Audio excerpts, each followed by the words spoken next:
नमस्ते गणपतये त्वमेव प्रत्यक्षं तत्त्वमसि त्वमेव केवलं कर्तासि त्वमेव केवलं धर्तासि त्वमेव केवलं हर्तासि त्वमेव सर्वं खल्विदं ब्रह्मासि त्वं साक्षादात्मासि नित्यं त्रितं वच्मि सत्यं वच्मि अवत्वं मा अवभक्तारम् अवश्रोतारम् अवदातारम् अवधातारम् अवानुचानमवशिष्यम् अवपश्चातात् अवं पुरस्तात् अवोत्तरात्तात् अवदक्षिणात्तात्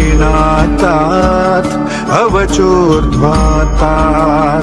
अवोदरात्तात् सर्वतो मां पाहि पाहि समन्तात् त्वं वाङ्मयस्त्वं चिन्मयः त्वमानन्दमयस्त्वं ब्रह्ममयः त्वं सच्चिदानन्दाद्वितीयोऽसि त्वं प्रत्यक्षं ब्रह्मासि त्वं ज्ञानमयो विज्ञानमयोऽसि सर्वं जगदिदं त्वत्तो जायते सर्वं जगदिदं त्वत्तस्तिष्ठति सर्वं जगदिदं त्वयि लयमीष्यति सर्वं जगदिदं त्वयि प्रत्येति त्वं भूमिरापो नलो निलो नभः त्वं चत्वारि वाक्पदानि त्वं गुणत्रयातीतः त्वम् अवस्थात्रयातीतः त्वं देहत्रयातीतः त्वं कालत्रयातीतः त्वं मूलाधारस्थितोऽसि नित्यं त्वं शक्तित्रयात्मकः त्वं योगिनो ध्यानन्ति नित्यं त्वं ब्रह्मा त्वं विष्णुस्त्वं रुद्रस्त्वम् इन्द्रस्त्वम् अग्निस्त्वं वायुस्त्वं सूर्यस्त्वं चन्द्रमास्त्वं ब्रह्मा भूर्भुवस्सुवरो गणादीं पूर्वमुच्चार्य वर्णादींस्तदनन्तरम्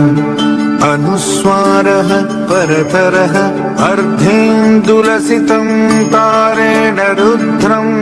एतत्त्वमनुस्वरूपम् गकारः पूर्वरूपम् अकारो मध्यमरूपम् अनुस्वारश्चान्तयरूपम् बिन्दुरुत्तररूपम् नादः संधानम् संहिता संधिः सैषा गणेशविद्या गणनायक ऋषिः निश्चृद्गायत्री छन्दः गणपतिदेवता ॐ गङ्गणपतये नमः एकदन्ताय विद्महे वक्रतुण्डाय धीमहि तन्नो दन्तिः प्रचोदयात् एकदन्तं चतुर्हस्तं पाशमङ्कुशधारिणं रदं च वरदं हस्तैर्बिभ्राणं मूषकध्वजं रक्तं लम्बोदरं शूर्पकर्णकं रक्तवाससं रक्तगन्धानुलिप्ताङ्गं रक्तपुष्पैः सुपूजितम् भक्तानुकम्पिनं देवं जगत्कारणमच्युतम् आविर्भूतं च सृष्ट्यादौ प्रकृतेः पुरुषात् परम् एवं ध्यायति यो नित्यं स योगी योगिनां वरः नमो व्रातपतये नमो गणपतये नमः प्रमदपतये नमस्ते लम्बोदरायैकदम्पाय विघ्ननाशिने शिवसुताय वर्णमूर्तये नमः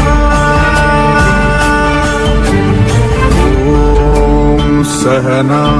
भवतु सहनौ भुनक्तु सह वीर्यं करवावहै तेजस्विनावधीतमस्तु मा विद्विषावहै। ॐ शान्ति शान्ति शान्तिः।